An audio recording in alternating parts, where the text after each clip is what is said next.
Здравствуйте! Сегодня по традиции время вечерней смены и подведение итогов дня.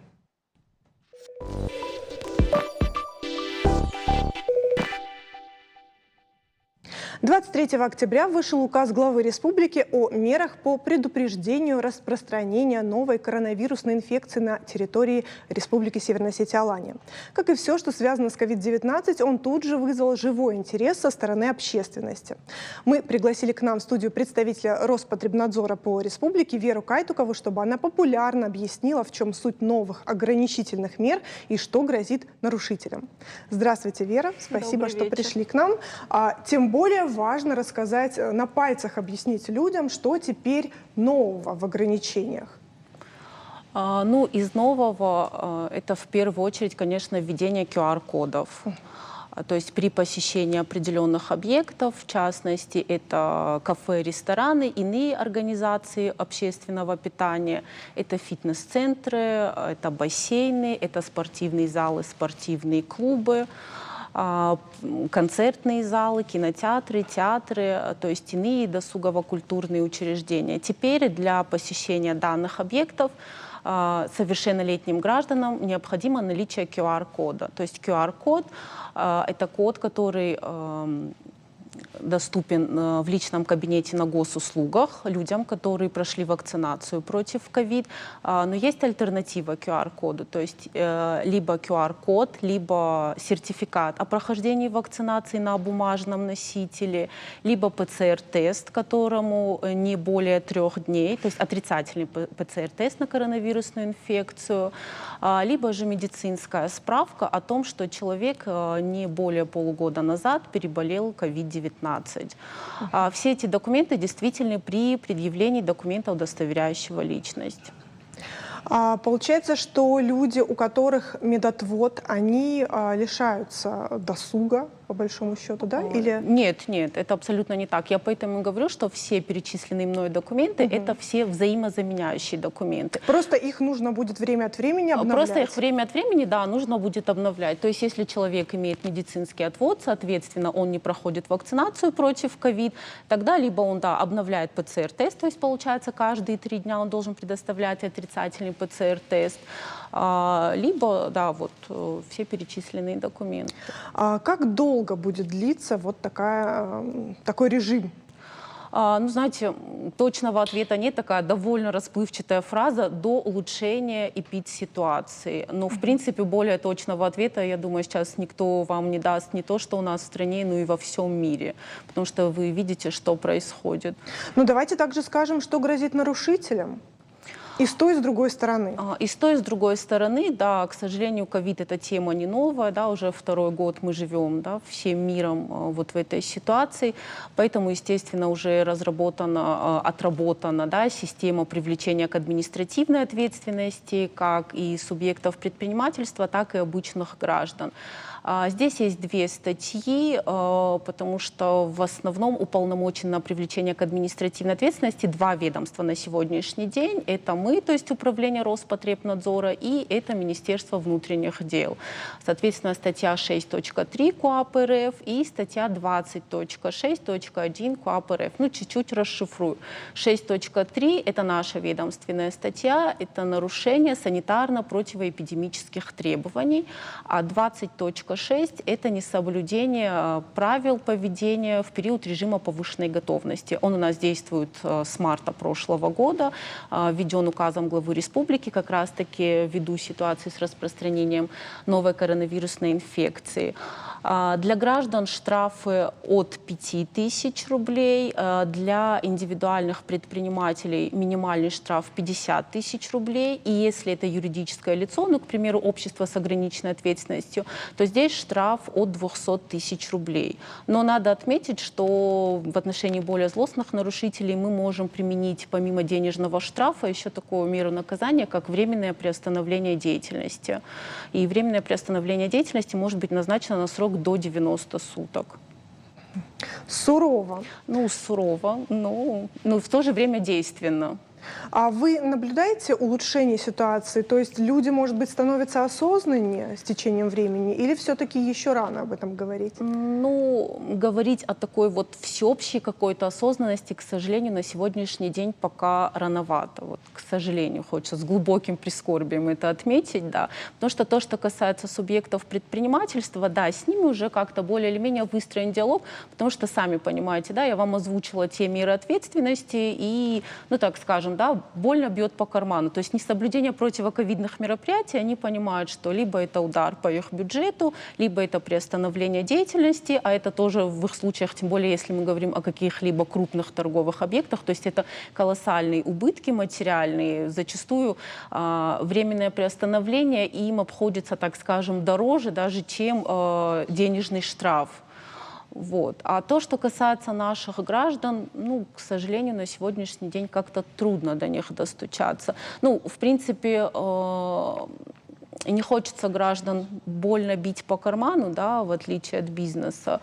А может быть, в этом вот вся и проблема, что зачастую они чувствуют свою безнаказанность, они понимают, что за несоблюдение тех или иных противоковидных мер мы в первую очередь вот наказываем бизнес. И вот, к сожалению, как-то так. А как выявляться будут нарушители и нарушения? С помощью рейдов, наверное? Да, это наши рейдовые мероприятия, которые носят уже постоянный характер. Хочу отметить, что с завтрашнего дня они будут усилены. И если до сегодняшнего дня в первую очередь мы акцент делали на масочный режим, социальное дистанцирование, ну, там еще ряд требований, просто на масочном режиме делал особый акцент, потому что это одно из ключевых требований на сегодняшний день. Вот, то с завтрашнего дня это еще будет как раз-таки упор на проверку QR-кодов, ну и иных их заменяющих документов. Вот касаемо масочного режима, вы сейчас находитесь в маске, несмотря на то, что мы с вами сидим на достаточно большой дистанции. Объясните. Объясню. Дело в том, что по действующим требованиям, по санитарным правилам, по указу главы республики об ограничительных мерах введены два взаимонеисключающих требования. Это масочный режим и социальная дистанция. То есть при нахождении в местах массового пребывания граждан в любых помещениях, торговые объекты, мы сейчас с вами находимся в закрытом помещении, в студии, да, нас тут несколько человек, и поэтому мы обязаны соблюдать масочный режим и социальную дистанцию. То есть еще раз говорю, что это два взаимонеисключающих друг друга понятия. И давайте еще раз популярно представим ситуацию, да, что завтра некая дама приходит в салон красоты без QR-кода. Ну, салоны красоты на сегодняшний день не подпадают под QR. Давайте фитнес-центр возьмем. Фитнес-центр, да. Не обладает никакой положенной документацией при себе и в принципе. Что ее ждет? Ее ждет административная ответственность. То есть, смотрите, выработан целый алгоритм, да, мероприятий. Мы в ходе своих рейдовых мероприятий, то есть мы же не только карательную цель преследуем, да, что пришли, выявили, составили протокол. Мы в первую очередь ведем разъяснительную работу с населением, субъектами бизнеса. Это все четко прописано в новом указе главы. Мы все это разъясняем, стараемся более популярно разъяснить. И с завтрашнего дня при проведении наших рейдовых мероприятий еще раз делаем на этом акцент. То есть давайте вот так представим, как работает, да, процесс отслеживания наличия QR-кодов. Вот возьмем эту гражданку нашу, да, которая должна при посещении фитнес-центра иметь либо QR-код, либо справку, либо отрицательный результат на ковид. Получается, что администрация фитнес-центра должна определить ответственное должностное лицо. Это будет либо охранник, либо администратор, неважно кто будет отвечать, так скажем, за пропускной режим. Да. Если это QR-код, как его отследить? Это очень просто. Все сейчас обладают, да, смартфонами с выходом в интернет. Скачивается простое приложение, ну, в принципе, так и называется QR-код. Данная гражданка на входе предъявляет, ну, допустим, на своем смартфоне, да, QR-код, документ, удостоверяющий личность.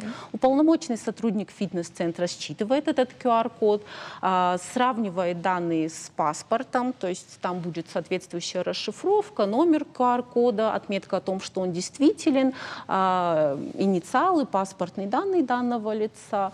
Вот. Если, допустим, обнаруживается, что гражданка ни один из документов, которые необходимы, не предоставляет, ей должны отказать в доступе, да, к услугам фитнес-центра. Но, предположим, скорее всего, ей это не понравится. Она попытается как-то все-таки проникнуть. Скорее всего, там сопротивления ей никто оказывать не будет. Но в данной ситуации администрация фитнес-центра просто вызывает соответствующее должностное лицо Министерства внутренних дел. И здесь уже данная гражданка будет подлежать административной ответственности. То есть на нее должен будет быть составлен протокол об административном правонарушении. Ну вот, теперь я довольна, все популярно разъяснили. Спасибо вам большое, Вера. Ждем вас еще в наших эфирах. А нашим зрителям я советую не переключаться, потому что впереди еще много интересного.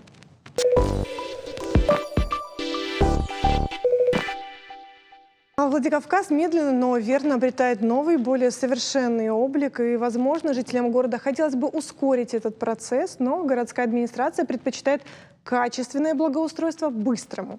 Своими соображениями по поводу и планами на будущее поделится первый заместитель главы городской администрации Казбек Томаев. Здравствуйте. Здравствуйте. Рада снова вас приветствовать в нашей студии. Итак, благоустроенный город – это прежде всего чистый город. А вот какова ситуация с вывозом мусора на сегодня? Правильно говорите, благоустроенный город – это прежде всего чистый. И на самом деле не очень много проблем городских, которые в первую очередь волнуют наших граждан, наших жителей нашего города. Самое главное – это чтобы у нас было чисто, опрятно, ухоженно, чтобы были качественные дороги. Ну и мы стараемся как бы вот в этих направлениях и работать. Хотя векторов, как говорится, много очень, но на самом деле вот самое главное это то, что вы сказали. У нас были проблемы, и отчасти они остаются и сейчас, связанные с тем, что не все вот эти бытовые отходы и так далее, к ним добавляется сейчас листва в этот период, они все своевременно как бы вывозятся и так далее. Но, тем не менее, думаю, что в последние дни мы сделали такой, в некоторой степени скачок наверняка в этом направлении, потому что вот буквально в последние дни мы ежедневно по нескольку раз сами объезжаем город, городские территории, те улицы, которые называются у нас магистральными, основные наши улицы, это и ночью, и вечером, и утром рано. Причем это делают не только специализированные сотрудники специализированных организаций, то есть, а это делает руководство и глава администрации, и заместители, все заместители, для того, чтобы как бы самим погрузиться в проблему и понять, как ее решать. Тут, понимаете, иногда говорят, не нужно ремонтировать то, что не сломано. Да? У нас ситуация, в принципе, была более-менее нормальной, но у нас очень много баков стояло на магистральных улицах. Да, да, теперь их нет там. Теперь их нет. Да, теперь их там нет. Частично где-то они остались, где-то их убрали, где-то их перенесли на вспомогательные улицы, на второстепенные, которые там примыкают, но не везде есть такие возможности. Вот поэтому мы смотрим, исследуем и принимаем решение, где, как, что установить, где какой способ вывоза вот этих твердых бытовых отходов там применить. Вот у нас были проблемы, связанные с чем? Ну, знаете, вот и у вас на телевидении, также на ГТРК «Алания» периодически бывают наши сотрудники, это и руководители управлений соответствующих наших структурных подразделений, там заместители и так далее, и пытаются объяснить, почему такое произошло. Хотя, в принципе, наверное, это не совсем правильно. Да? Ну, какая разница, почему произошло? Нужно, чтобы ничего плохого не происходило, происходило только хорошее. Да? Вот жителям какая разница, почему? Мы будем перекладывать, там, рассказывать там, о проблемах. И вот в прошлый раз тоже мы смотрели. На самом деле правильно назывались проблемы и причины. Да? Говорилось о том, что и ковидная ситуация, и это правда. Большое количество людей, сотрудников сотрудников специальных учреждений, они там болеют, и не всегда есть кем их заменить и так далее. Плюс действительно период такой осенний, но осень у нас не первый раз наступила, и слава богу, не последний, да, то есть к этому, в принципе, нужно быть готовыми. Есть проблемы технического характера, там, связанные с тем, что вот у нас новый региональный оператор, да, но вы знаете, что из-за так называемой мусорной реформы у нас появился региональный оператор, который делит ответственность, потому что от АМС ответственность все равно никуда не уходит. Мы отвечаем ответственно за город, да, делит ответственность по санитарной очистки нашего города и так далее. И, естественно, нужно какое-то время, чтобы наладить работу вот в этих условиях, когда у нас увеличивается количество этих отходов бытовых на территории нашего города. Ну и, конечно, тут нужно признать, в любом случае, если что-то идет не так, то это и наши организационные ошибки тоже. И главное не бояться этого признавать, не знаю, мне так кажется, и попытаться сделать так, чтобы в дальнейшем этих ошибок не было. Но с другой стороны, вот вы поймите, все-таки мы говорим о том, что для нас важна туристическая привлекательность, да? И если мы вот эти моменты отработаем до большого туристического сезона, мне кажется, что это будет неплохо, даже если с какими-то ошибками, которые, еще раз скажу, есть у нас, и будем стараться их сократить. А то, как выглядят наши магистральные улицы, да, это, на мой взгляд, значительно влияет на туристическую привлекательность, потому что разные бывают комментарии, разные бывают статьи, которые там пишут блогеры, те, кто посетили наш город и так далее. Если они будут в основном позитивными и не будут нас сравнивать с теми регионами, где похуже, а будут сравнивать с теми регионами, где получше, а Бог даст равняться на наш регион, то это же, конечно, будет приятнее и с точки зрения туризма, интереснее, мне так кажется. А так, я же говорю, проблемы есть, мы их решаем. Вот допустим, где-то совмещаем разные способы. Вот по Ордонской сейчас временно, можно сказать, временно расставили небольшие контейнеры, да, практически это урны, не урны, конечно, но и небольшие контейнеры, которые, во-первых, должны быть поближе к домовладениям. Там вообще была проблема, что стояли контейнеры несколько лет на разделительной полосе. У нас было много предписаний, они мешали дорожному движению. Там за ними человека не увидишь, особенно если это, может быть, там или ребенок, или кто-то, кого там недостаточно хорошо видно. И у нас была задача вот их с разделительных полос убрать. Как раз там был ремонт долгое время на улице Ордонской. И мы попытались их сейчас убрать. Сейчас делаем карманы. Карманы — это вот место для выемки, да, для новых баков. Будем устанавливать новые красивые баки совместно с региональным оператором. И я думаю, что вопрос будет постепенно решаться.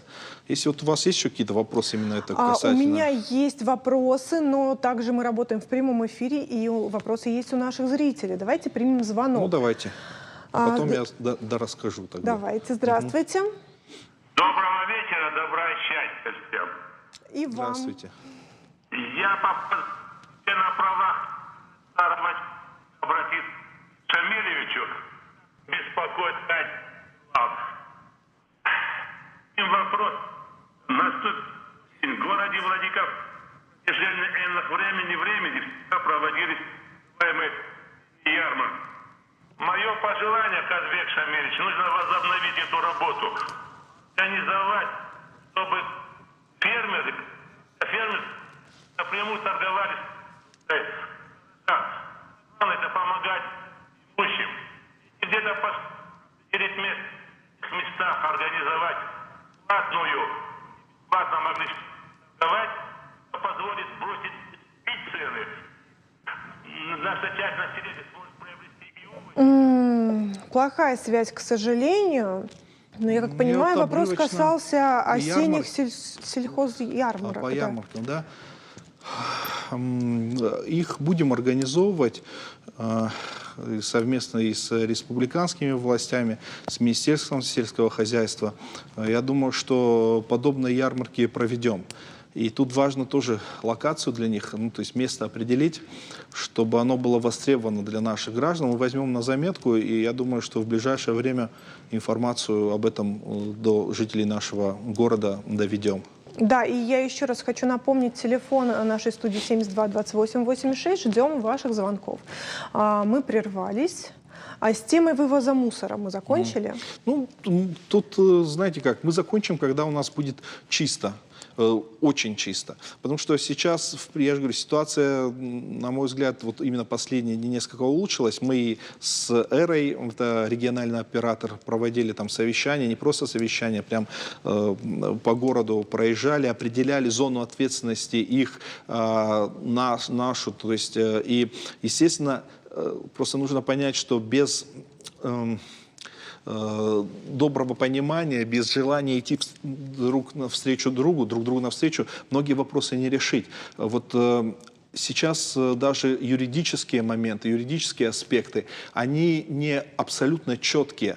Где-то есть расплывчатое понимание того, что относится к твердым бытовым отходам или коммунальным отходам.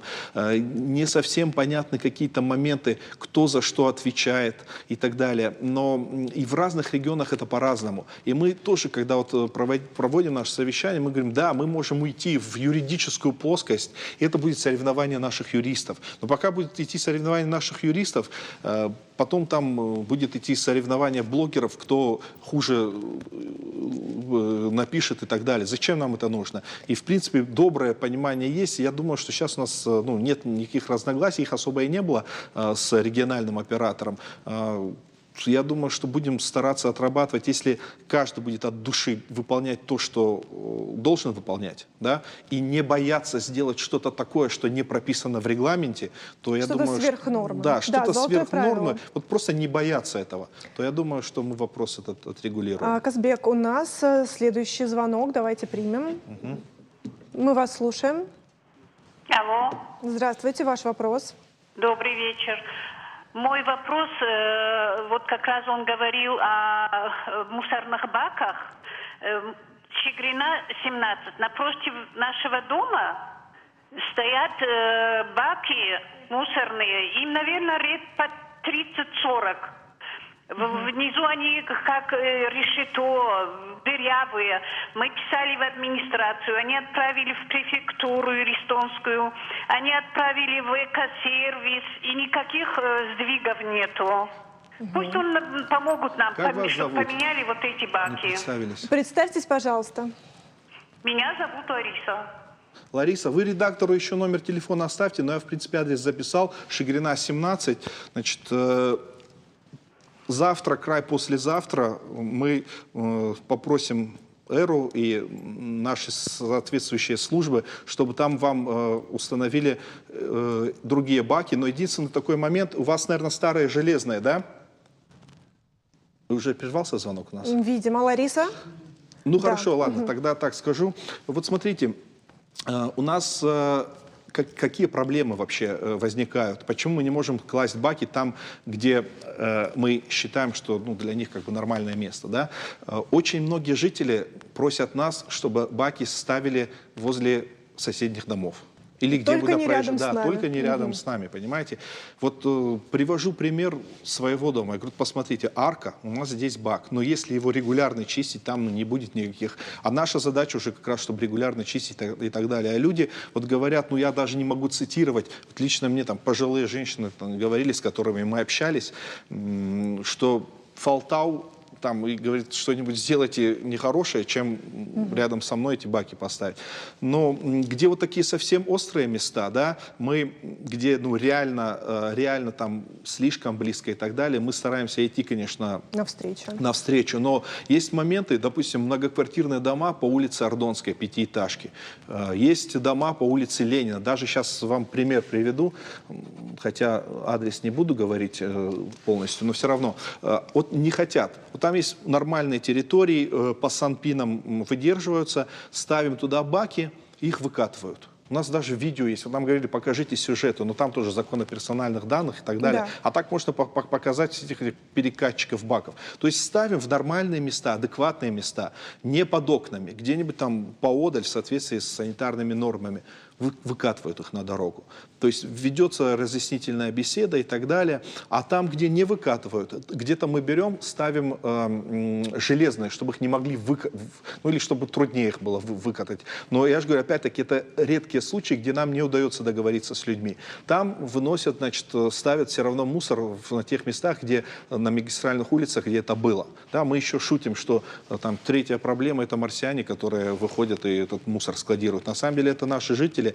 И вот тут я же начал с того, что у нас есть наши недочеты, наши организационные проблемы, но есть проблемы у всех. И у этого оператора, который их решает сейчас, ну и, конечно, жители, которые, не полностью оплачивают эту услугу. А если не оплачивают, то трудно долго что-то делать за свой счет. Да? И Б, это то, что все-таки выносят и складируют мусор в неположенных местах. Хотя сейчас, вот мы еще улицу Хаджи Мамсурова не отработали, мы не отработали до конца Ордонскую, Гадиева, да? Но есть еще и в центре, в Арестонском районе какие-то, но все равно мы там отрабатываем. Где-то до 100 метров мы размещаем вот в такой доступности новые места, новые вот эти контейнерные площадки. И я думаю, это не очень как бы далеко, наверное. Да? 100 метров, в принципе, можно провести или пронести этот мусор и не бросать его рядом со своим домом.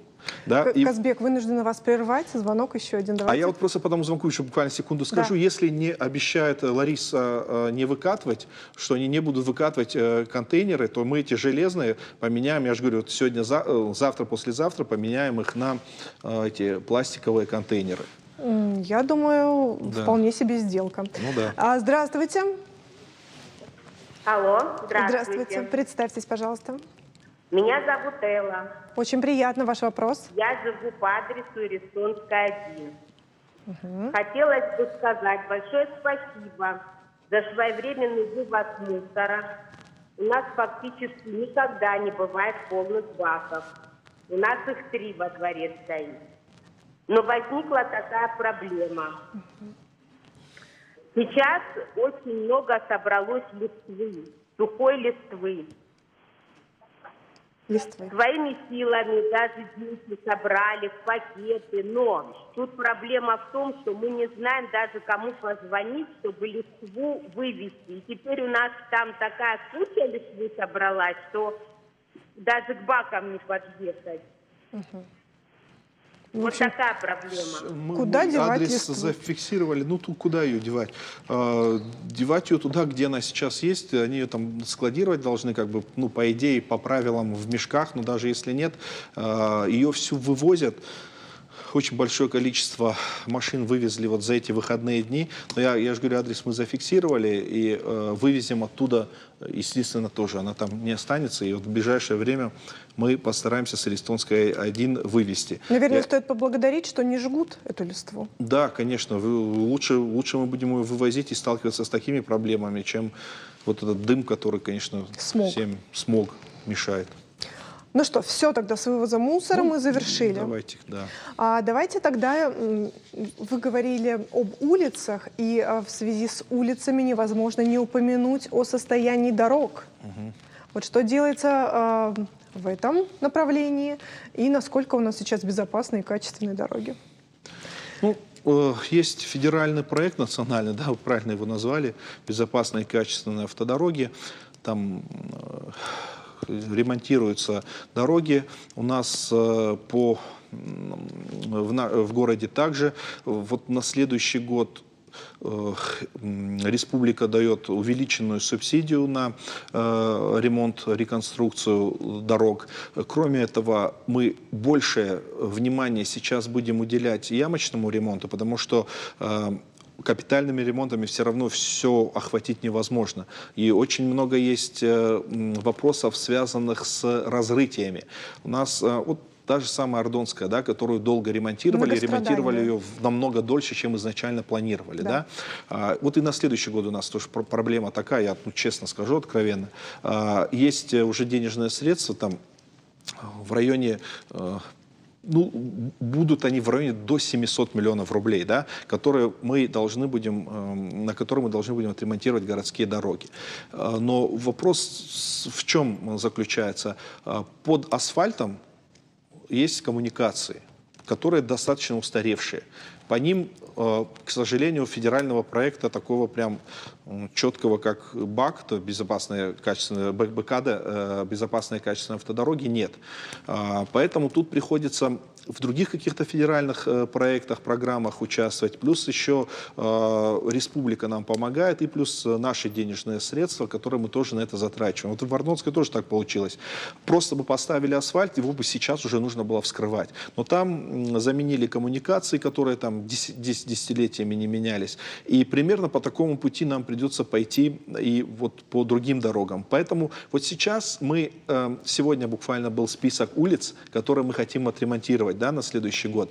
И нам нужно выбрать, все равно как бы на все денег не хватает, и нужно выбирать, исходя из каких-то приоритетов. Да? И нам справедливо говорят, что в приоритете это то, что было там озвучено у нас где-то на федеральном уровне, что мы защитили, где-то это поручение главы республики, поручение главы администрации, это и те жители, которые обращались через депутатов, естественно, с учетом того, что где ситуация плачевней. Да?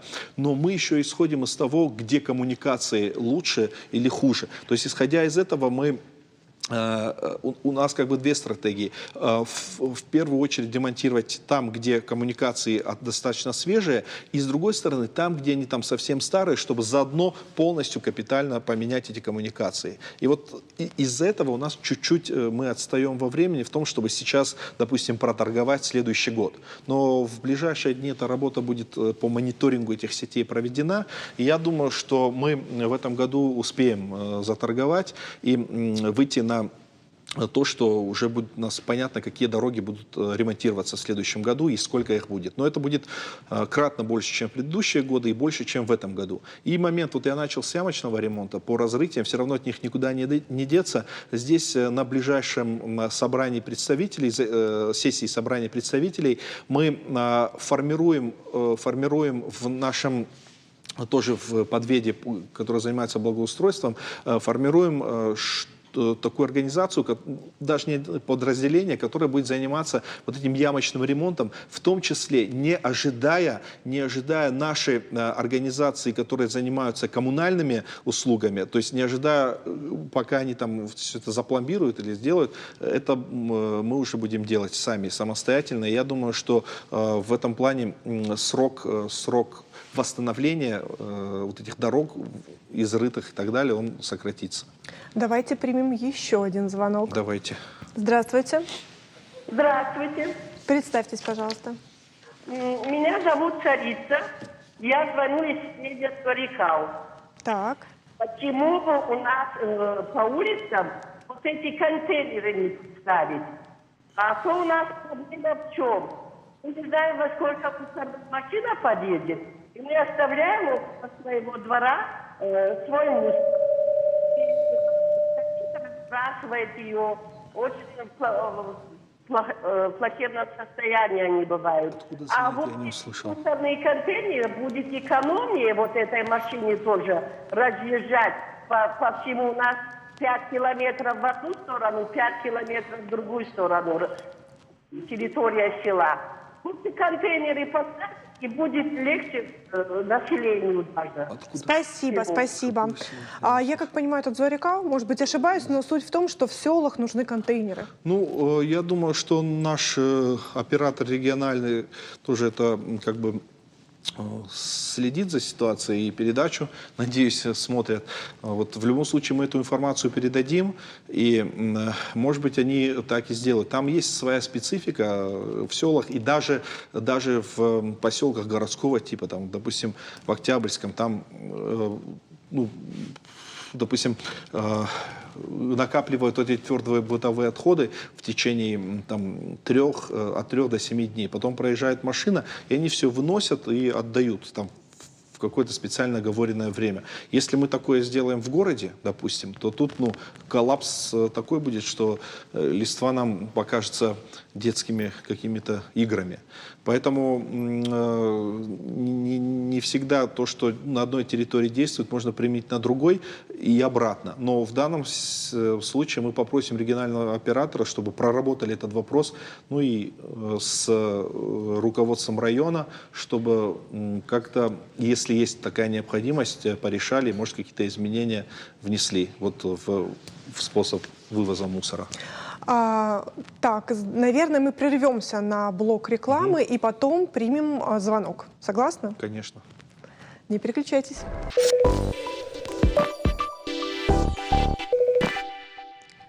Итак, мы собирались принять звонок. Мы вас слушаем. Здравствуйте. Сорвался звонок.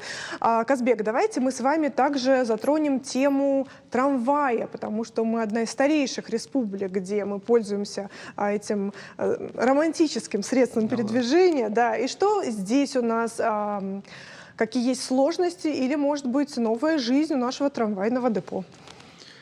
Ну, на самом деле, один из старейших трамваев, не только юга России, но в целом нашей страны у нас. И думаю, что даже исходя из этого мы обязаны трамвай сохранить. Здесь и руководитель республики Сергей Иванович Менял, он говорил о том, что достигнута договоренности с Минпромторгом, который выделит нам специальную субсидию на то, чтобы город смог приобрести современные качественные трамваи. И они у нас будут. Смотрите, мы планируем в этом году уже получить трамвай в режиме теста, для того, чтобы обкатать его по нашим рельсам. Мы понимаем, что тут есть проблемы определенные, и не только с нашей железной дорогой, да, или трамвайными путями, но и с контактной сетью. И там достаточно сложные трудоемкие процессы необходимо выполнить, несколько участков заменить дорожной сети, дорожного полотна. Тут есть свои тоже сложности. Ну, скажу тоже откровенно, были одни сметы, были одни расценки. В последнее время мы знаем, как у нас серьезно подорожал металл. Это и строители с этим столкнулись. Это привело к росту цены на квартиры, на все. Ну и, соответственно, рельсы, которые состоят из металла, они подорожали более чем вдвое. И тут нужны новые расчеты, нужна новая проектно-сметная документация, сейчас вносятся коррективы. Мы будем идти на торги для того, чтобы какие-то участки важные по проспекту Коста, от мэрии до Мордовца, вот там поменять. Соответственно, нам нужно делать контактную сеть частично в старом городе, там на проспекте у нас сделано. Мы понимаем, какие проблемы могут быть. Новые трамваи, они более мощные, они потребляют больше электричества, так скажем. Да? Несмотря на то, что я так как просто обыватель думал, что время идет, и технологии там энергосберегающие внедряются и так далее, как бы должно быть меньше. Но вот тут, получается, по сути, они даже более требовательны к сетям и к дорогам. И мы не хотим, чтобы новые трамваи, которые пришли, да, чтобы они испортились. По-простому. Поэтому мы берем трамваи в тестовом режиме, посмотрим, что, где, какие у нас больные места и какими минимальными, относительно минимальными, так-то это десятки и сотни миллионов рублей, которые необходимо затратить средствами, эти проблемы решить, чтобы не делать изначально каких-то ошибок. А так, где-то с 10 до 20 декабря в этот период у нас будет уже экспериментальный трамвай, который мы пустим по рельсам, и в следующем году мы не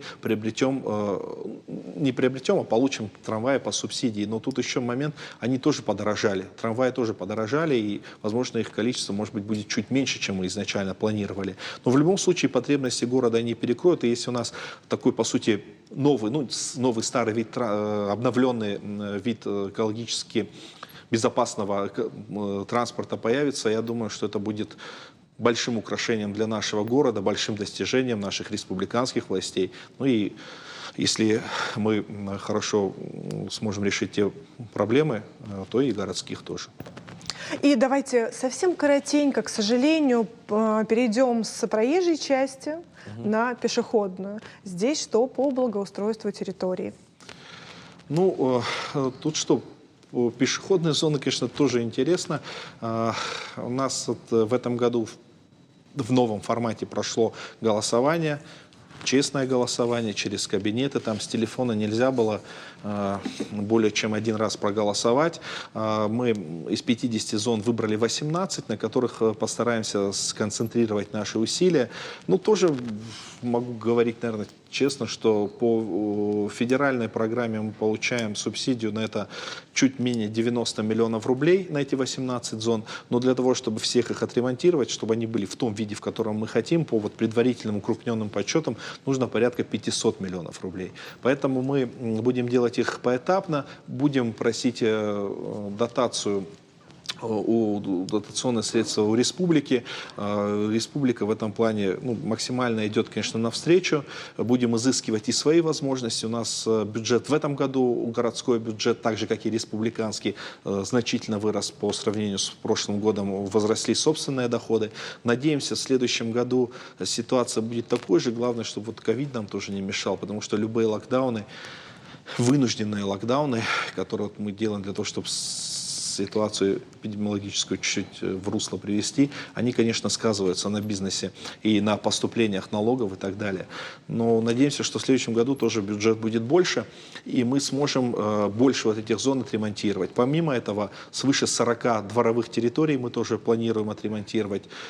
Конкурсная комиссия отбирает по заявкам жителей, исходя из, опять-таки, состояния, из наших возможностей и так далее.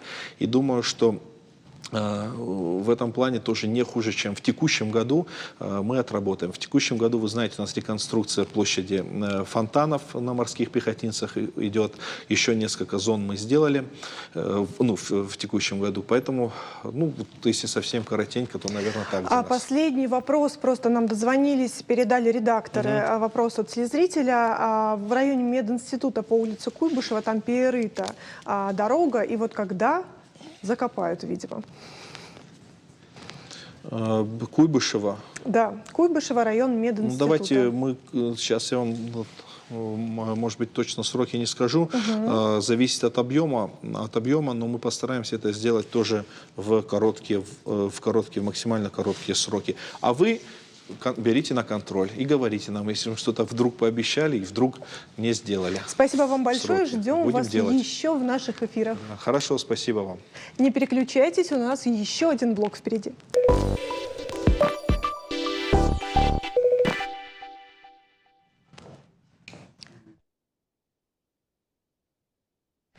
Итак, конный театр «Нарты» — это национальная гордость. Не только потому, что хранит традиции джигитовки, а значит, в определенной мере поддерживает нашу связь с предками, но еще и ставит спектакли по мотивам произведений остинских авторов, удивляет публику разных стран своим мастерством.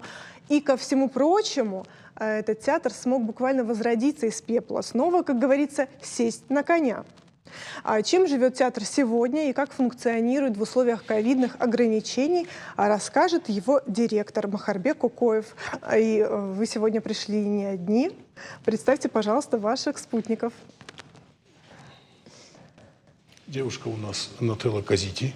Нателла. Заслуженная артистка Республики Южная Осетия. И ведущий артист Самас Сланов. Очень приятно. Спасибо, что выделили для нас время.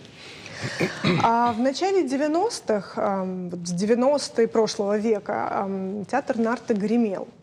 И потом был такой период безвременья, а потом общими такими совместными усилиями удалось возродить театр «Нарты». А вот сегодня можно говорить о том, что былая слава, она возвращается? Видимо, да. По каким вы можете судить процессам в театре? В театре может быть только один процесс, который доказывает, что он живой, это когда там ставятся спектакли. И когда интересуется зритель жизнью этого театра. На сегодня это, по-моему... Так и есть, интересуются. Да. А давайте тогда конкретно по вашим спектаклям пройдемся. Чем сегодня вы удивляете публику? Сегодня мы удивили уже публику праздником в горах. Это было право без моего участия. Я еще не работал в театре. А сегодня у нас есть программа, концертная программа, если не ошибаюсь, называется «Легенды возвращаются». Легенды возвращаются. интерес Расскажите, есть. пожалуйста, подробнее об этой программе «Нателла». В эту программу входят такие яркие номера, они о национальном колорите. Есть и танцы, джигитовка, дрессура. Все это завораживающая такая большая программа, небольшая. «Нателла», вы наездница. Наездница. А почему в свое время решили стать актрисой конного театра? Все просто, это все любовь к лошадям. Изначально это ведет в театр.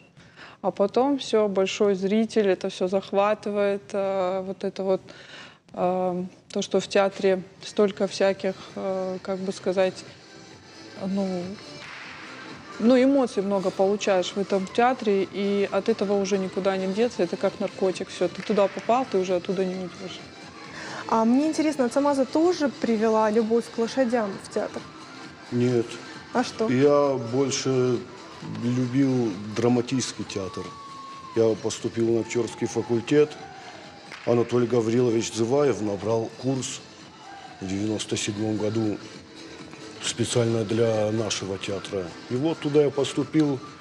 Мне тогда нравилось больше что-то другое. Я ближе к драматической сцене был тогда. И, к вашему вопросу, не любовь к лошадям привела, любовь к театру. Но потом вы их все-таки полюбили. Да. Махарбек, а современные условия, современные реалии, пандемия, они, видимо, как-то трансформировали работу вашего театра. Каким образом? И как вы выходите из положения? Что касается условий. Во-первых, у нас условия, честно говоря, ограничены довольно-таки, потому что по сей день театр не имеет своей крыши. Поэтому мы зависимы очень от погодных условий.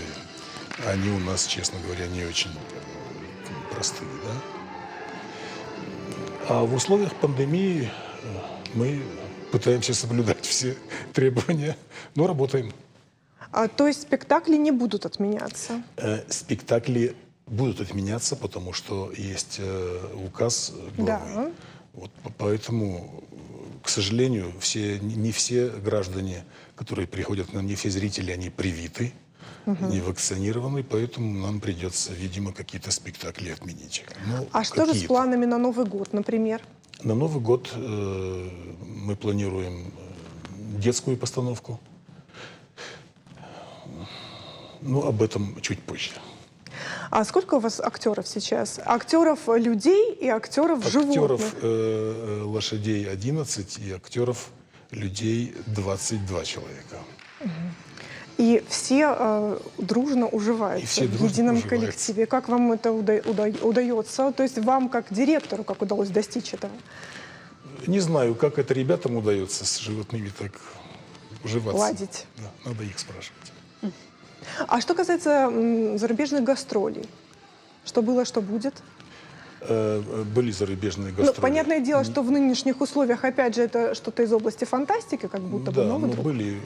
Был, правда, не очень положительный опыт с гастролями. Чего? Я ездил в 93-м году или в 4-м в Аргентину.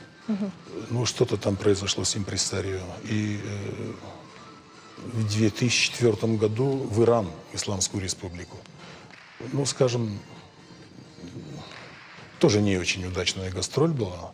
Но интерес, естественно, есть к этому виду творчества, к этому виду, к новому театру. Но хотелось бы еще попробовать. Все-таки это... Мы подсняли опрос специально к нашей беседе. Давайте его посмотрим, вернемся в студию. Вам, наверное, интересно? Давайте. Я в восторге, правда, впервые на таком представлении. Я очень довольна, очень счастлива. Я наполнена положительными эмоциями. Моя дочка сказала, мы завтра придем еще. Я говорю, обязательно, но не завтра. Я думаю, это был мой первый, но не последний раз. Удачи вашим артистам. Они просто... У меня мурашки до сих пор. Я желаю, чтобы У вас вот здесь оказался ангар в 10 раз больше, помещение, чтобы было достойное. Надо беречь вот эту жемчужину Кавказа и всячески помогать, потому что, побывав, невозможно остаться равнодушным. Я приехала с Ростова-на-Дону во Владикавказе впервые, и впечатление вообще, сегодня первый день, просто супер. У меня вот ладони болят, я так хлопала, и сидела в огромном напряжении, ни на секунду не отпускала зрелище, прям супер. Я желаю только процветания и действительно лучших условий для этих артистов. Меня Нестор зовут, я из Перу, из Лимы. И вот хочу поблагодарить за приглашение. Первый раз тут у вас. Очень мне понравится выступление, очень рискованный. Волновался во время, когда очень трудные номера, которые вы делаете. Желаю успехов вам и процветания. Впечатлений много, конечно, позитивных. Это невероятно смотреть. Но мы приехали из Южной Америки сюда. То есть у нас более 10 тысяч километров, чтобы посмотреть на это. Это прямо чудо. Это зрелище. Это, не знаю, для меня это было немножко страшновато, потому что все это вот прям чуть ли не рукой дотронься. И вот они в фоне, они такие серьезные, такие умные, важные. Это какое-то общение другое совсем. Другой театр, правда, другое ощущения другие, полета какого-то. Другое все. Нателла Ацамас, а вы чувствуете вот эту отдачу от публики во время представления? Конечно, а как иначе? Вас это заряжает? Естественно, естественно. А я все-таки хотела бы про других актеров поподробнее расспросить, про лошадей. Вот как они к вам попадают? Откуда? Ну, мы их отбираем. Где отбираете? На заводах, на конезаводах. И какими характеристиками должно обладать животное, чтобы попасть к вам в театр? Ну, вы знаете, я, честно говоря, небольшой специалист в отборе лошадей. Это есть руководитель конной труппы. Наверняка бы он гораздо лучше рассказал, гораздо подробнее рассказал об этом. Но, видимо, какие-то все-таки... Но это, скорее всего, эстетичный внешний вид. Он должен быть нарядный, красивый, он должен быть костистый, крепкие кости, он должен быть без травм, с нормальной психикой. Угу. Вот так. А что помогает установить контакт с животным? Подружиться с ним? Общение. Отношения. Вы прям как с людьми с ними общаетесь? Конечно. Обязательно. Ну вот хорошо, можете сказать, о чем ваша беседа, из чего ваш диалог состоит? Ну, это все происходит так же, как если, допустим, мы встретились с лучшим другом, и вот начинается беседа. «Привет, как ты? Как ты сегодня себя чувствуешь?» И что отвечают? И как отвечают, главное? Ну, обычно они так, где ты там, где сахар прячешь? Ну, как-то вот так. Ну, такая дружба. Есть да, свой интерес. Не, но они, каждый знает своего всадника. Каждый конь знает своего всадника, и каждый конь конкретно выбирает себе какого-то определенного человека, которого он будет считать себе своим хозяином. Вот. И эту связь потом ничем не разорвать? Нет, не разорвать. Махарбек, в чем остро нуждается театр? Вот сейчас можете с экранов рассказать об этом и привлечь внимание общественности. В помещении. В первую очередь в помещении, чтобы мы не зависели от ветра, дождя, снега и так далее. Но уже 30-й год, вернее, 30 лет театру. Но словом ожидаем, ждем хороших новостей.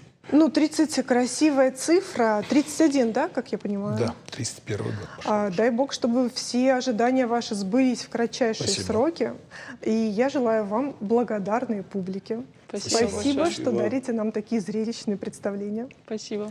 Это все на сегодня. Я прощаюсь с вами и встретимся совсем скоро уже с другими новыми темами. До свидания.